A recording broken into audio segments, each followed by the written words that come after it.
Ассаламу алейкум сүйүктүүчүлөр, Фрунзе ТВ каналы Чоң Суроо долбоору кайрадан эфирде. Жана бүгүн биз Бишкек шаарына чыгып, сонун бир сурамжылоо жүргүзөлүп атабыз. Тактап айта турган болсок, 2 жума мурун Тимур Фазиев байке жетектеген бизнес өкүлаты аттуу долбоор чыкты. Жана эл алдында жакшы бир кызуу талкууга алынып жатат. Себеп дегенде ал жакта жакшы бизнес проектке 100 000 долларга чейин инвестиция алууга мүмкүнчүлүк түзүп берет экен. Мен ойлойм, мындай долбоорлор аябай кызык болуш керек элибизге. Себеп дегенде баардыгы эле жок дегенде жашоосуна бир бизнес идея ойлонуп жүрсө керек. Жок дегенде акчам болсо ушундай бир бизнес кылмакмын деген ой менен жүрөбү же ал жөнүндө көп деле ойлонушпай, ошол жөнүндө бүгүн билип бермекчибиз. Ал эми бизнес өкүлатанын биринчи жана экинчи чыгарылыштарын ылдыйдагы ссылка аркылуу көрсөңүздөр болот. Барыңыздарга кеңеш беребиз. Себеп дегенде бизнес кылам же болбосо бир өзүмдүн жумушумду баштайм деген адамдар үчүн жакшы кеңештердин баары ушул долбоордун алкагында айтылат экен. Кантип башташ керек, эмнеден башташ керек жана кантип өнүктүрүш керек деген сыяктуу суроолорго жооп ала аласыңар. Ошон үчүн ылдыйда ссылка аркылуу өтүңүздөр. А биз болсо бүгүн 100 000 долларың болсо эмне бизнес кылмаксың деген суроо менен мекендештерибизге кайрылмакчыбыз. Даяр болсоңуздар каналга атталып коюңуздар, лайк басып коюңуздар жана сөзсүз түрдө ылдыйда комментарийга өзүңүздөрдүн жакшы бир оюңуздар болсо ушул тема боюнча жазып коюңуздар. Баштадык.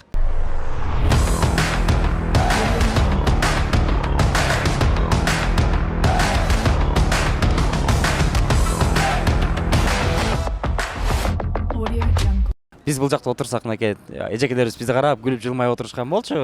Жандарына келип эмне деген бизнес проект бар болду экен деп сурап көрөлү деп атабыз. Эжекелер, мындай суроо болот. Эгерде 100 000 доллар болсо, каражат, кандай бир бизнес баштап көрмөксүздөр? Азыр даяр эмес болуп атам бул суроого. Мен неме кылмакмын? Үй алмакмын. Үй бизнеске кирбей калат ал. Мүлк жок, ал мүлк болуп калат ал. Аны арендага бермекмин да. Ошондой бизнес кылмакмын.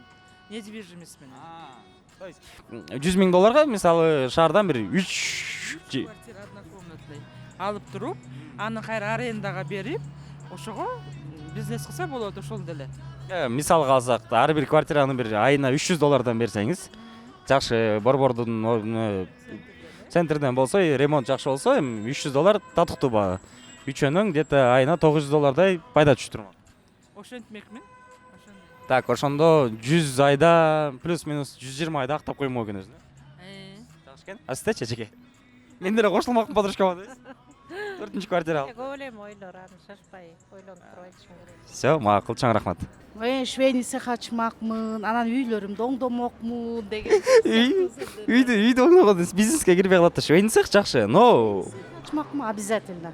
сиз ошол тармакта иштеп көргөнсүз? Иштеп атам, азыр деле иштейм. Канчалык деңгээлде өзүн жакшы актайт дейсиз? Канча айда, канча жылда? Эми мисалы кандай деп айтсам, 50-ге 50 да болот баары бир. Жок дегенде 30% түшөт да өзүңө пайда. Суроо да, мисалы 100 000 долларга канча машинка алып, канчалык чоң цех ачылат? Долларды мен сом менен гана эмете алам, бирок Сом менен которуп берсем 8 миллион 400 000 сом деп коелу. 8 миллион, ага аябай көп машинакка келет. Көп машинка. Көп, аны эсептеш керек отуруп. Бул бизнесте кандай? Сезонно истеген түшүнүк барбы? Сезону бар, жок деген. Эми мен эле швейный Сезон болот да, мисалы январь айы, жылдын аягында сезон токтоп калат. Күзгө маал токтоп калат. Анан момунда вирус болгондо аябай эле швейный цех токтоп эле калып атпайбы? Түшүнүктүү. Аябай эле кыйналып атабыз, мисалы бирде жумуш бар, бирде жумуш жок. Түшүнүктүү. Швейный цехтен башка бизнес проект ойлонуп элек. Болмок, мал бакмакмын. Жакшы, ушул. Аны чалыма бактырмакмын, балдарыма мал байлагыла, бука байлагыла, кой, бүт баарын. Эми ошол эле мал байлаганда условно бир 100 000 доллардын баарына мал алып койдуңуз деп коебуз. 100 000 долларга эмес, мен алысыраак эмеден кичине арзаныраак сарай салдырып, мындай өтө көп эмес, эми аз-аздан алып, анан көбөйтмөкпүз. Швейный цех анда эт мындай биз прибыльнерээк экен, аз кымбаттап атат. Ооба. Түшүнүктүү, чоң рахмат. 100 000 болсо фастфуд ачмакпыз. Фастфуд. Так, 100 000ге канча точка ачса болот дейсиң? 100 000ге пока бирөө болот го дейм. Же эки болушу мүмкүн. Жок, аны 100 000 долларлык фастфудтун Бишкекте биргө 100 000 долларбы? 100 000 сом эмес, доллар. 100 000 доллар болсо. Не кылмаксың? 10 фастфуд ачмак. Сейт кылып салмаксың сразу, Оюңча канчалык деңгээлде өзүн акташ мүмкүн? Канча айда, канча жылда? Жылда бир 3-4 жыл болуп калат го. 3-4 жылда өзүн актамак. Иә. Бирдемке ачса болот да. Жок, бирдемке эмес, бизге так бизнес план керек болуп атат. Так, сеники эмне менен өзгөчөлөнмөк? Себеп дегенде эми фастфуд бизде көп, өзгөчөлөнбөсөң конкуренция, конечно, сени мисалы пайдага алып келбесе керек да. Эмнеси менен, может, эти менен, может, камыры менен, может, башка бир фишкаларды кошмоксуң. Башкача сорт ойлоп тапмакпыз. Атын кантип атап коймоксуң?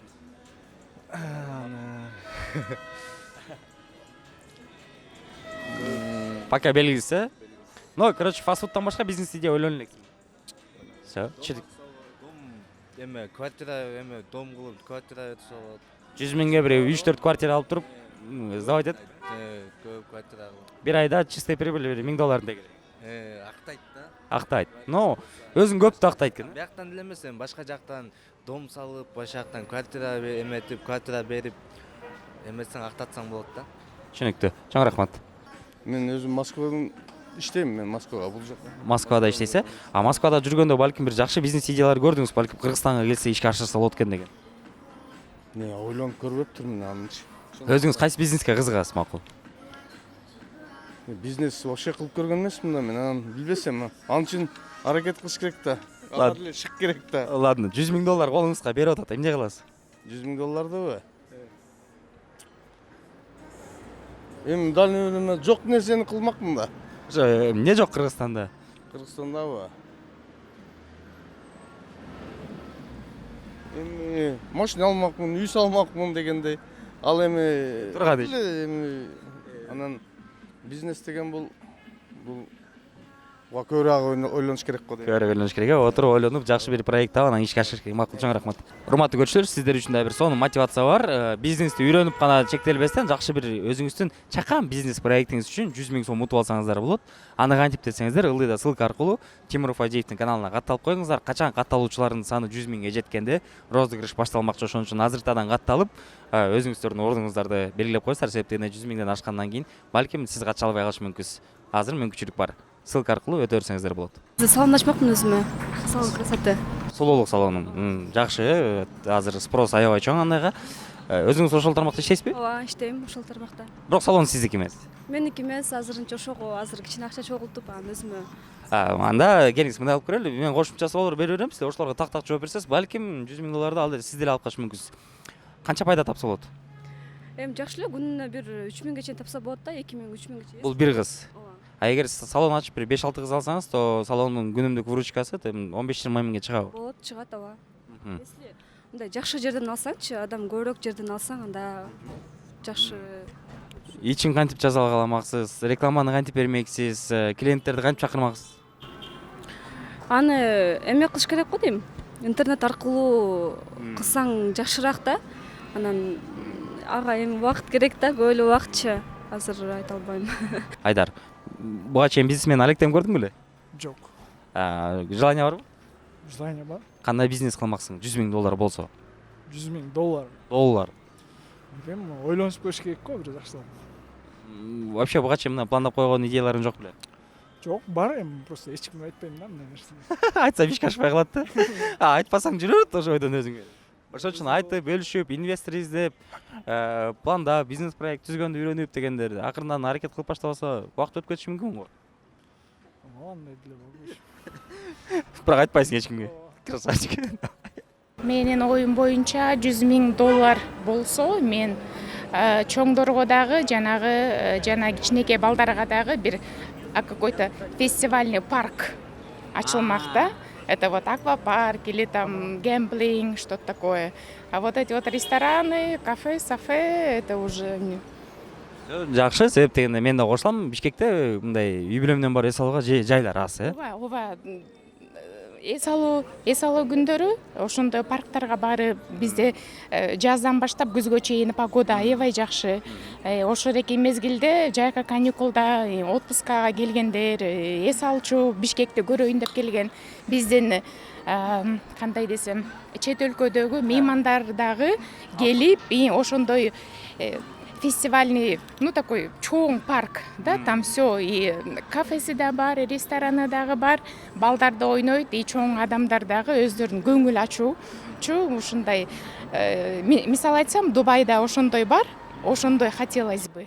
Ооба, бирок байкашымча сиздин бизнес проектиңиз $100 000 көбүрөөк кетет экен, эми в принципе инвестор тапсаңыз болот экен. Мындай болот, идеяларды баары жакшы болот, реализация жолдорун сурап атабыз. Бишкектин кайсыл жери ыңгайлуу дейсиз ушул парк үчүн? Эми чет жакта, например, шаардын четине керек да, потому что паркинг тоже это влияет очень большое. Сейчас вот вообще невозможно даже паркануться. Паркинг, жана аялдар менен балдар эс алып эми мындай эмеси болуш керек, баары чет жакта. И башкы суроо, кандай аталмак паркыңыз? Паркпы? Фестиваль парк. Фестиваль парк, фестиваль парк баардык үй билелүү. Майрамдарда дагы өртчүлөр келип ырдап ошол жерде көңүл ачып, ушундай эмеси менен да, стадиону менен. Пока что жеке сиздин бизнес проектиңиз эң эле мындай современный, жакшы, анан мага да жагат. Ну, на самом деле, так очень трудно сказать, навскидку. Ну, давайте хотя бы, например, какой-нибудь бизнес-проект прикинем, может, получится как-то его быстренько создать, реализовать на $100 000. Давайте я отойду 10 минут подумаю и подойду. Не, давайте сразу так. Чем вы занимаетесь? Я программистом работаю. Программист? IT-школу открыть вариант? Очень востребованная профессия сейчас. Но IT-школу не вариант сейчас открывать, потому что очень много конкуренции. Открыть, допустим, компанию по программированию чего-то, условно, там очень много сейчас онлайн-приложений там выходит от разных компаний. Ну, во-первых, чтобы что-то открыть, нужно что-то придумать сначала. Какую-то такую инновационную программу. Ладно, ладно, бизнес откладываем, просто что бы вы сделали, если было бы $100 000? $100 000? Квартиру купили бы сразу, да? Или есть у вас? Нет, не покупал квартиру. На что инвестировали бы? $100 000? Мало, кажется. Куда-то инвестировать. Чувак с аппетитом. Так, пока что бизнес-идеи особо нету. Я же говорю, 10 минут подумать дадите, я... Все, ждем, тогда мы один круг сделаем и потом вернемся к вам. Есть у вас какие-то задумки по бизнес-проекту или какие-то наработки уже, может быть? Ну, я так предполагала. Есть пару вариантов, но это не в пользу государства, а в пользу себя. Ну, конечно. Тут частная компания, частный предприниматель делает проект бизнеса уклята и сейчас разыгрывает $100 000 в качестве главного приза. На хорошую бизнес-идею, если, допустим, у вас есть какие-то задумки, можете про это сказать, то что вот такой бизнес, он классный, он прям может покрыть себя через несколько месяцев и может приносить такую-то пользу. Ну, надо подумать, но у меня был один план. Давайте, рассказывайте. Небольшой. Ну, хоть и типично, но получается оборудование дорого выкупается, можно заказать с Алматы. Касательно насосов, я не знаю, может и меня это не касается, но это получается больше к технике. Но это то, что здесь не продается. Именно что? Насосы воду выкачивают. Это касательно, получается, как это называлось? А вас как зовут? Регина. Регина, классная идея. Не знаю, насосы первый раз слышим, да? До этого получается просто там очень большой взнос. Это, конечно, не я одна, это чисто как план. Но во всем этом разбирающий человек... Цель использования этих насосов, где можно использовать по Бишкеку, не знаю, в регионах, как? Нет, это, конечно же, у нас проблема с водой, поэтому... часто встречается, поэтому люди вынуждены насосы выкупать, устанавливать себе воду в домах. Получается, в этом и плюс. Дома именно использовать и покупать так незадорого, 20 и чуть ниже. Но люди просто вынуждены с Алматы выкупать их гораздо дороже и переплачивать за это. Почему? Я конкретно не могу себе представить, какие это насосы, но если дорогие, и если, допустим, у нас не продаются, то в принципе, на нем можно заработать, да? Нет, у нас продаются, но у нас Китай. У нас Китай, да? А у них Казахстан? Нет, там получается гораздо лучше, у них качество стоит.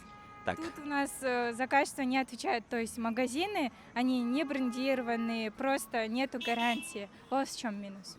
Регина, вы случайно не работаете в сетевом маркетинге? Вы так умеете человека убедить? Нет, не работаю, я Всё. вообще нигде не работаю. Помимо насосов, была какая-то бизнес-идея, может, такая более или менее легкая? На 100 тысяч долларов можно арендовать помещение, закупить такое-то оборудование и начать зарабатывать так. Да, ну это типично с Турции заказывать вещи, летать туда, заниматься либо сумками, либо вещами. Это Интернет-магазин. самое оптимальное. Самое оптимальное, в Да. принципе, прибыльный бизнес. Да, либо же масс-маркеты, у нас нет никаких масс-маркетов, можно H&M, Pull&Bear, Бершка, Zara заниматься, и это тоже очень прибыльно, так как молодежи ближе к моде, и думаю, это вообще шикарная идея. Классная идея. Все, спасибо. Енді аябай жақсы бір проект бар болчу. Көп эле проекттер бар, эми мисалы үчүн аябай жакшы багыл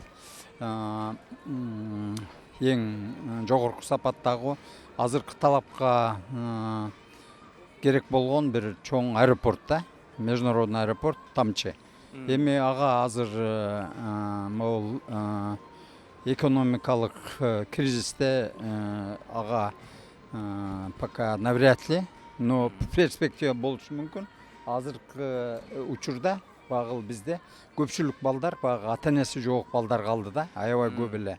Ошолорго бир жакшы сапатка азыркы талабына ылайыктуу мектеп куруп, ошолорду окутуп, ошолорго багы спорт багыл шаймандары менен бар жокту ушул себеп дегенде багыл мурда дагы болгондо сын полка деп койгондо багы ата энеси жок балдарды ушул армияда биз менен кадимкиде жүрүп, форма одежда кийип, подъем, физзарядка ушундайларды кылып жүрүшчү да. Алар дагы бул кыргыздын эң мындай жакшы мындай Кыргызстанга күйгөн балдар болот да. Ал жагы жакшы экен байке. Бирок сизге бизнес проекттериңиз мисалы аэропорт боюнча эми 100 000 долларга точно сала албайбыз аэропорт. Ал миллиард. Ал миллиардтар менен эсептелинет экен. Ана 100 000 долларга ушундай мектеп ачса болот. Бирок бул как кайрымдуу жака көбүрөөк басым жасалат экен, бизнес катары эмес. Бизде азыр основной критерий акчаны вкладывать этип, ошол пайдасын да көрүп, жакшы бир өнүктүрүп кеткенге деп атканбыз. Ал сыяктуу 100 000ге мен азыр мгновенно акча кылганга бизден Кыргызстанда эле чыгарган мындай этот телефон эквипмент, мобайл эквипмент деп коет. Бул мобильный телефондорго анан мобильный приложениялерге жасаган менде конкретный азыр 3 проект бар. Бул мобильный приложение азыр жасап уже бүттү. Ошолну мисалы үчүн биз азыр университетте көпчүлүктөрдө мындай онлайнда сабак берип атабыз да. Азыр ошого мындай кадимкиде сүйлөшүп, Zoom'дан дагы жакшы аябай сонун проект. Бул 100 000ден да көбүрөөк да. Ушул даяр проект. Всё, анда ошол мобильный приложение аябай кызыктуу. Ушул эгер жакшы ишке кирип, биринчи немени алып калсак, биз готовы силерди дагы чакырып и чогуу иштегенге. Всё. Макул байке, ийгилик.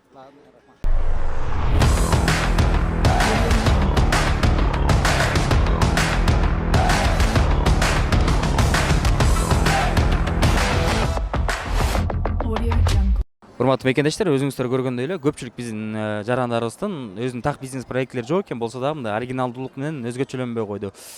Бул эмнеден келип чыгат? Себеп дегенде бизде экономикалык грамотность деген көбүнчө учурда жок да. Себеп дегенде түшүндүрөйүн дегенде бизде көбүбүздө мындай бир түшүнүк бар. Акча болсо бизнес кылмакмын деп коюп жүрөбүз да, бирок ошо акчаны кантип тапса болот деген жолдорун изилдебейбиз. Ал өтө жөп-жөнөкөй жакшы бир ишке аша турган бизнес проект жасасың, инвесторлорду издейсиң, көп деген тренингтерден уксаңыздар керек, 100 жолу жок деген сөздү уксаңыз дагы 101-синде бирөө макул дейт деп. Болгону гана өзүңүн идеяңа ушунчалык ишенишиң керек, күйүшүң керек, и ошол идея менен сен биргеликте жашашың керек. Ар бир деталына чейин ойлонуп коюшуң керек. Кантип баштайм, кантип өнүктүрөм, кантип кармап калам, кантип конкуренттерден айырмаланам деген сыяктуу спекторлордун баарын камтышыңар керек.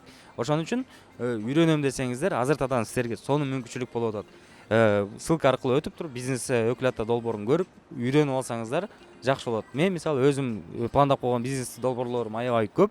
Ал ар кандай бюджетке ылайыкташтырылган 5 000 доллардан баштап 500 000 долларга чейинки бизнес долбоорлорду пландап уже жазып коюп койгом. Бир күн келсе, бирөөсү ишке ашып кетсе, жакшы бир жыйынтык чатып коюп, өзүм үчүн уверен жүрөм да. Ошон үчүн сиздер да ушундай кылыңыздар, себеп дегенде силер бай болсоңор, биздин өлкөбүз да бай болот, өлкө бай болсо бакубатчашуу дегенде, ошон үчүн баарыңыздарга чоң рахмат. Лайк басып коюңуздар, каналга катталыңыздар жана эң башкысы ылдыйга өзүңүздөрдүн ушундай ойлоруңуздар болсо тартынбай жазыңыздар. Биз комментарийдин баарын окуйбуз.